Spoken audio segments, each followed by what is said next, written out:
Shalom warga kerajaan. Salah satu buku yang mengubah hidup saya adalah sebuah buku kecil, ya, booklet. Judulnya menarik sekali.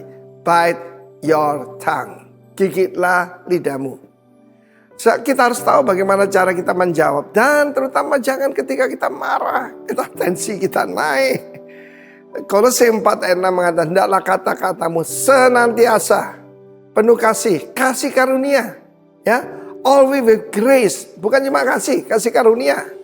Kasih karunia itu memberikan jawab yang baik kepada orang yang mungkin menghina kita. Jangan hambar, selalu season with salt, sehingga kamu tahu bagaimana kamu harus memberi jawab pada setiap orang. Berarti di luar lingkaran kita juga kan.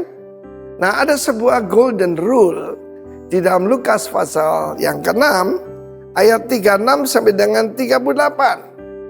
Ini adalah suatu kunci. Kita adalah kunci-kunci kerajaan sorga. Dan kalau saya punya kunci alatnya kecil, tapi ada gigi-giginya ya.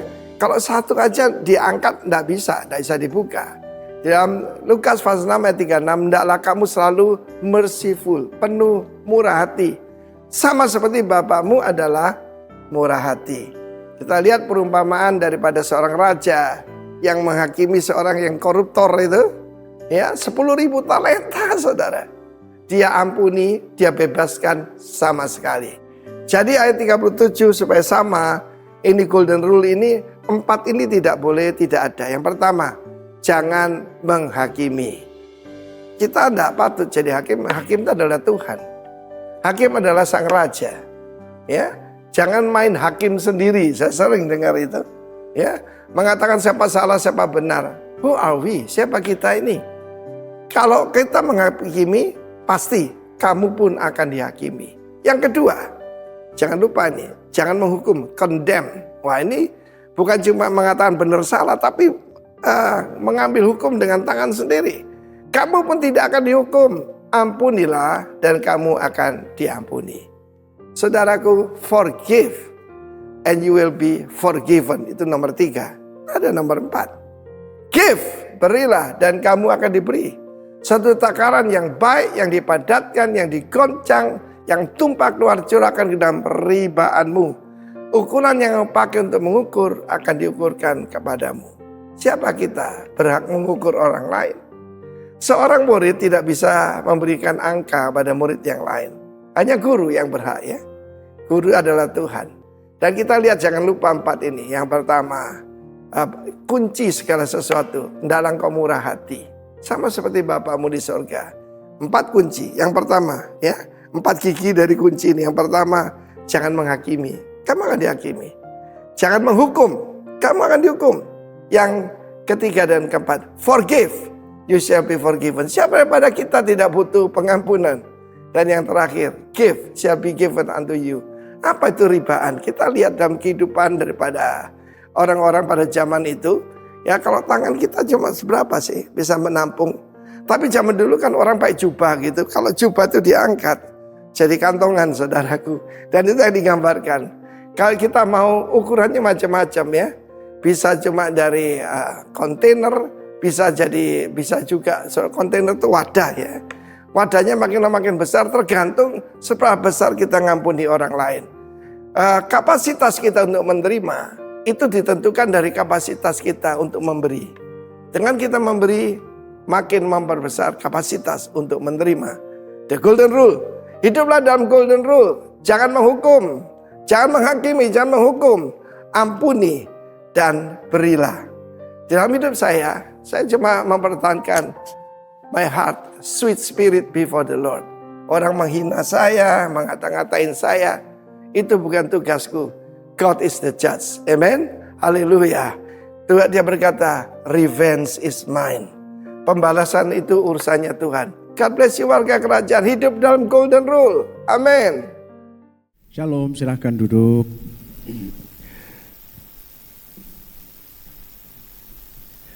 Selamat tahun baru. Happy New Year ya saudara. Belum telat.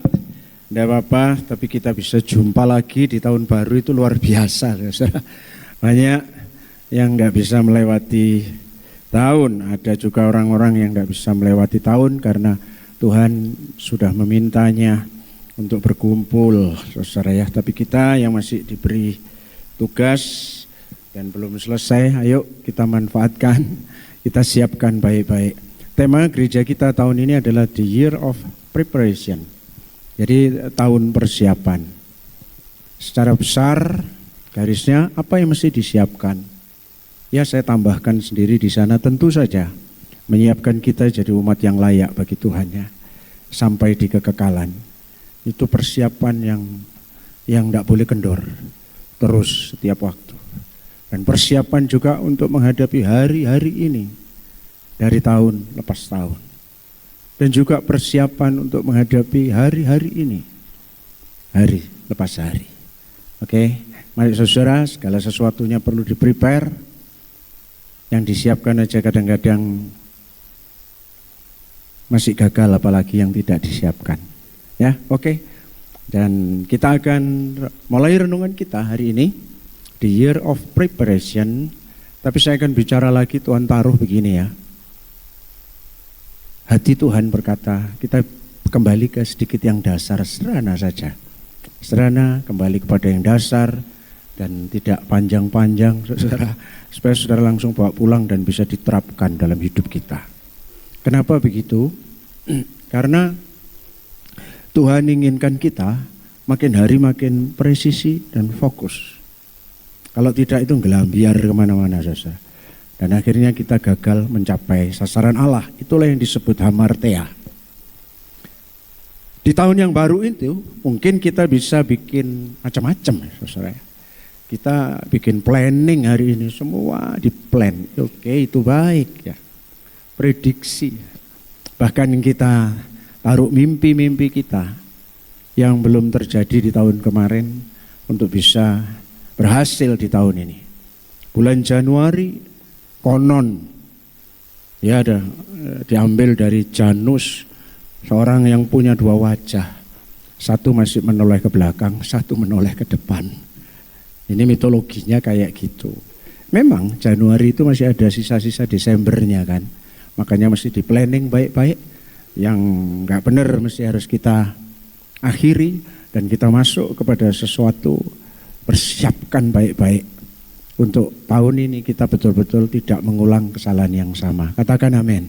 Ya, kalau kita melakukan hal yang tetap, jangan berharap hasil yang lebih besar.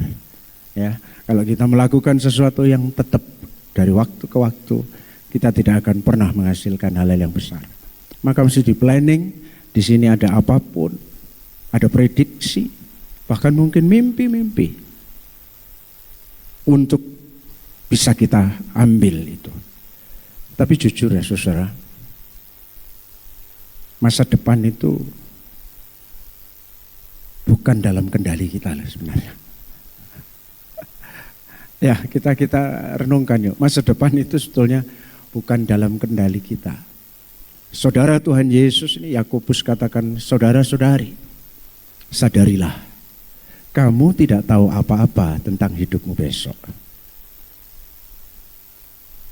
Even kita memplanning, memprediksi dan apapun, sebenarnya kita tidak mengetahui loh hari esok itu. Hidupmu di dunia ini hanya seperti asap. Sebentar ada, sebentar kemudian lenyap. Kalau gitu apa yang pasti? Gak ada. Yang pasti itu hanya satu ya, kalau saya lihat. Bahwa Tuhan itu selalu baru setiap hari. Iya kan? Dia terus hadir hari ini, apapun keadaannya. Justru itu Tuhan ingin hadir setiap hari memberikan kita rahmat yang baru. Ayo sambil senden tarik nafasmu saudara.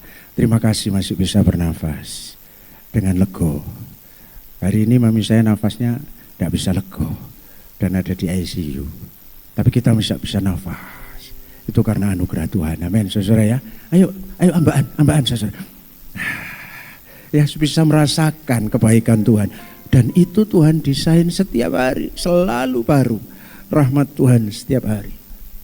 Bukan tahunan, bukan bulanan, bukan mingguan. Tuhan kasih rahmat kita itu setiap hari. Fresh setiap hari. Sederhana saja. Oke? Minggu lalu kita sudah dibawa oleh Pak Sugiarto untuk bersyukur. Tidak ada lain ya. Kita nikmati rahmat Tuhan. Kasih setiap hari, karena apa? Rahmat dan kasih Tuhan dalam hidup kita itu sebenarnya tidak tahunan, ya, tapi hari demi hari. Makanya kalau kita hari demi hari bisa hadapi dengan baik. Sampai hari ini ketemu teman, ketemu saya, walaupun saudara bosan kadang-kadang. Ketemu Pak Sugiharto, lu lagi, gak apa-apa. Itu rahmat baru setiap hari. Hidup itu tidak tahunan, saudara. Hidup itu berjalan dari satu terminal ke terminal berikutnya. Sekali lagi, itu tiap hari. Saya catat ini. Bahkan kita menghadapi masalah, diiringi titik-titik, gak apa-apa Pak Ria. Cek syahdu ya. Bahkan kita menghadapi masalah-masalah loh ya. Tantangan-tantangan baru, juga peluang-peluang baru. Bahkan di tengah-tengah renungan akhir tahun, awal tahun saya ngomong juga ada potensi kekilafan baru, kesalahan-kesalahan baru. Oleh karena itu kalau kita tidak bergantung kepada anugerah Tuhan, kita tidak akan bisa bertahan. Tidak bisa. Kita nggak akan pernah bisa bertahan kalau tanpa bergantung kepada anugerah Tuhan. Bahkan satu hari saja lewat, kalau tanpa anugerah Tuhan mustahil. Renungkan ini benar-benar. Oleh karena itu kita mesti prepare semuanya setiap hari. Bahkan karena ketidaktahuan itu bukan berarti kita terus mesti khawatir tentang masa depan. Jangan, saudara. Matius 6:34. Sebab itu jangan kamu khawatir, katanya. Nah ini, akan hari besok. Karena hari besok itu mempunyai kesusahannya sendiri. Ya, ini kebenaran dasar sederhana. Kita diminta persiapan, planning untuk sesuatu yang sesungguhnya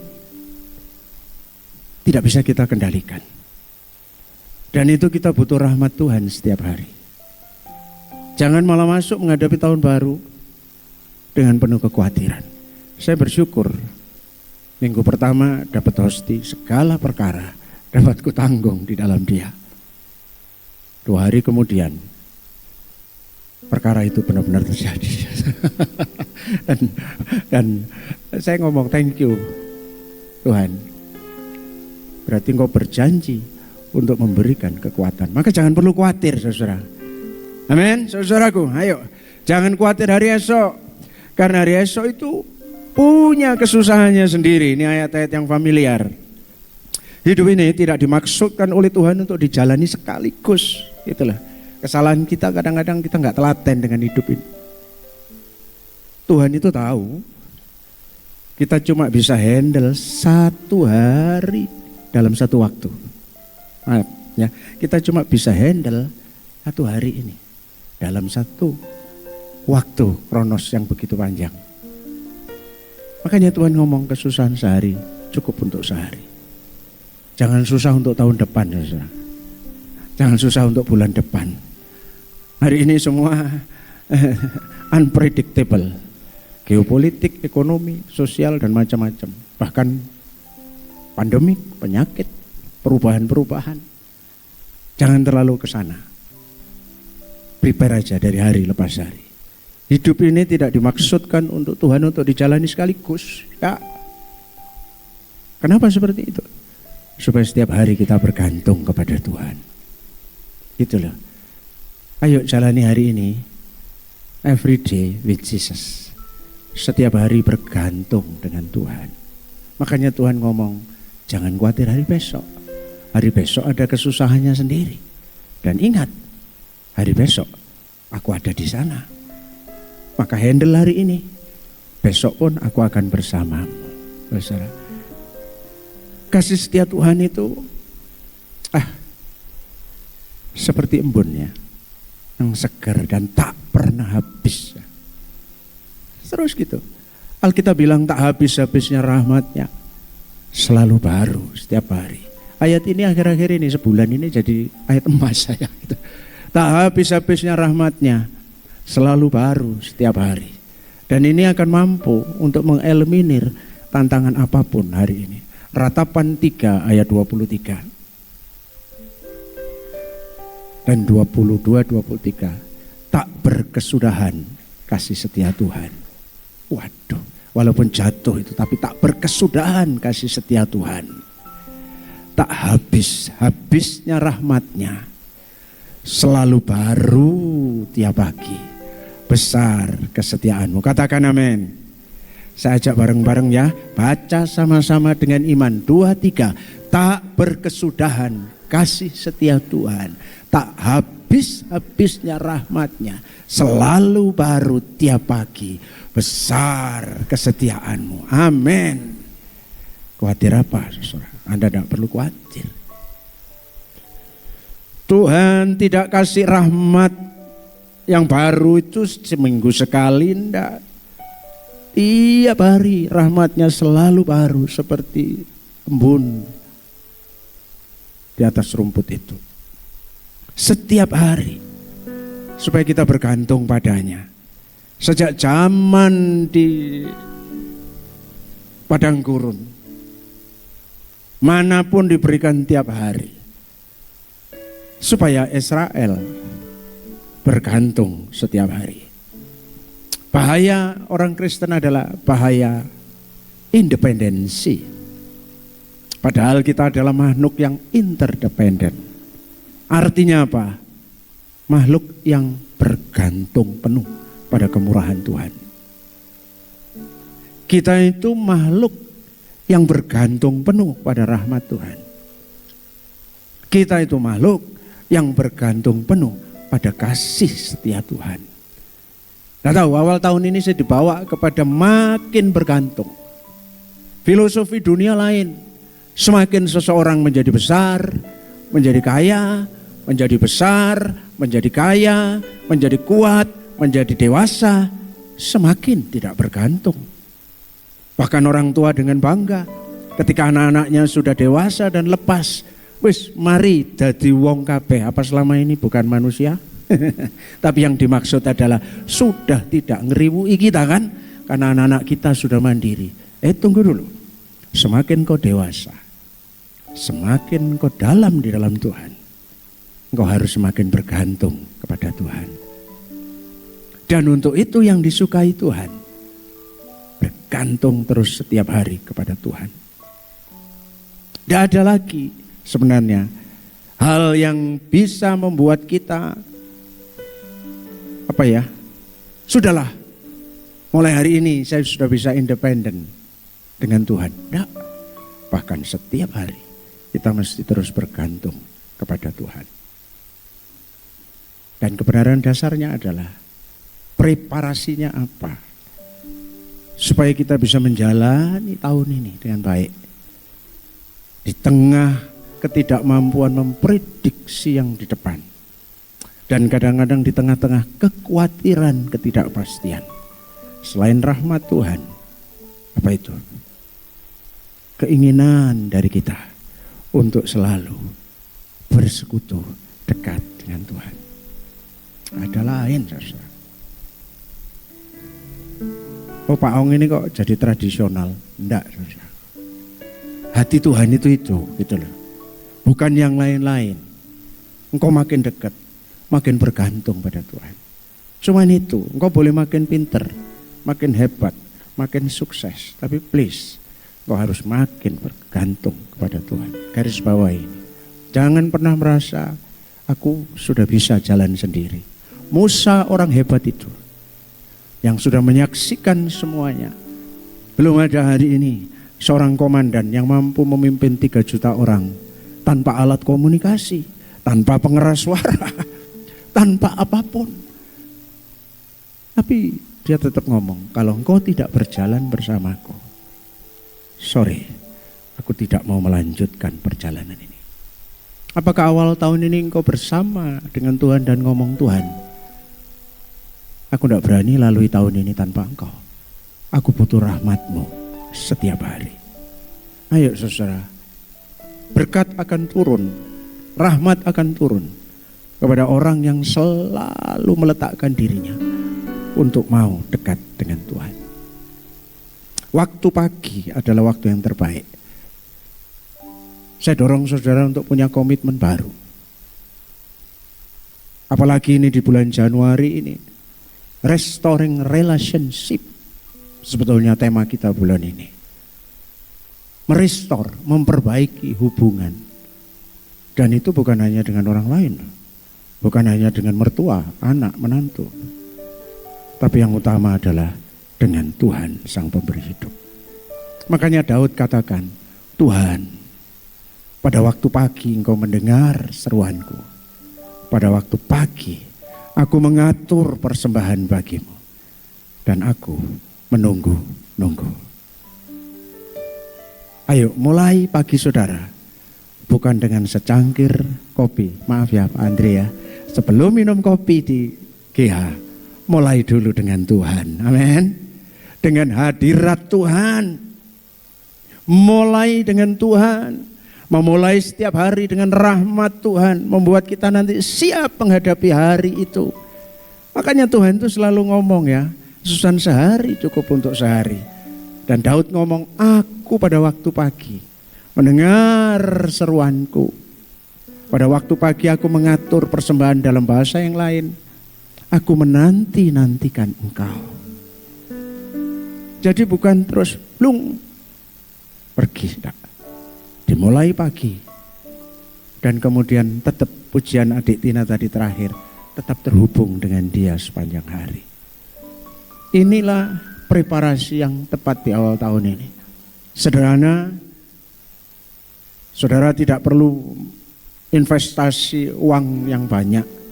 Cukup investasi komitmen, hati dan waktu untuk Tuhan. Berikan pagimu.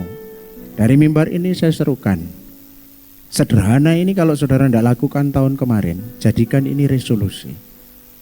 Jangan melakukan apapun sebelum engkau memulai dengan Tuhan setiap hari. Katakan amin.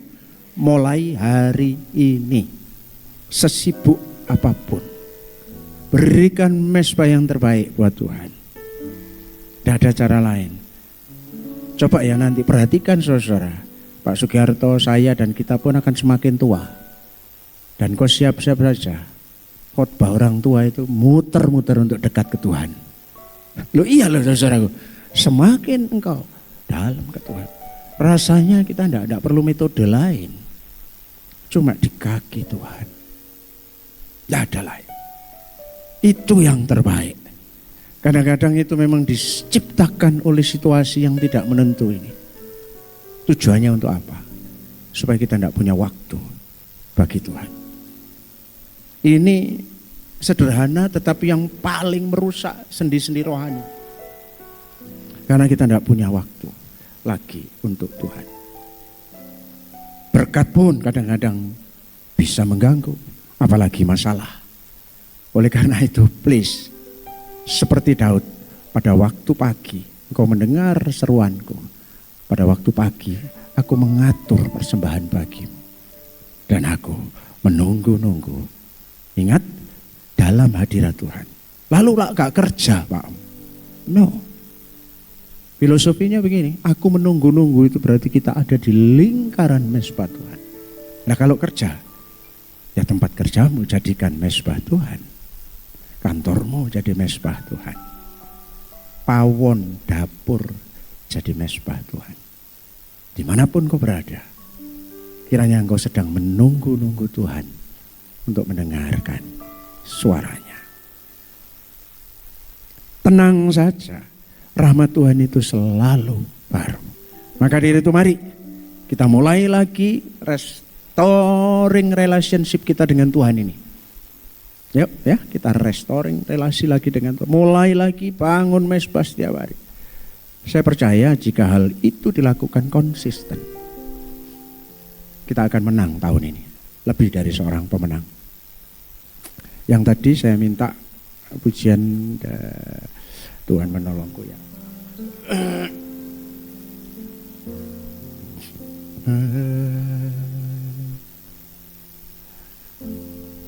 Oh tadi belum ya. Oke. Ini saya tadi minta satu pujian. Ya segini ya. Yuk ya.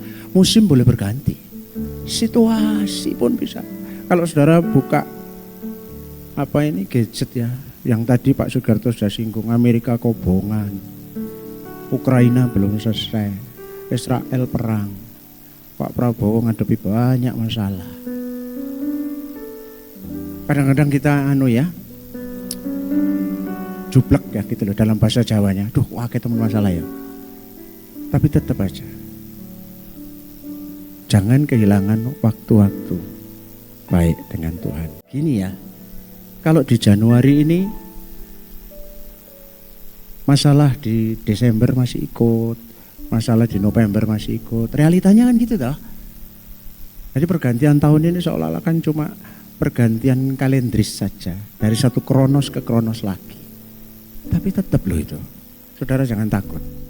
Terus saudara, sekarang kau lagi bawa apa dari tahun kemarin yang belum selesai? Jangan takut. Hadapi hari demi hari bersama rahmat Tuhan yang selalu baru. Yuk kita gandeng tangan dan rasakan.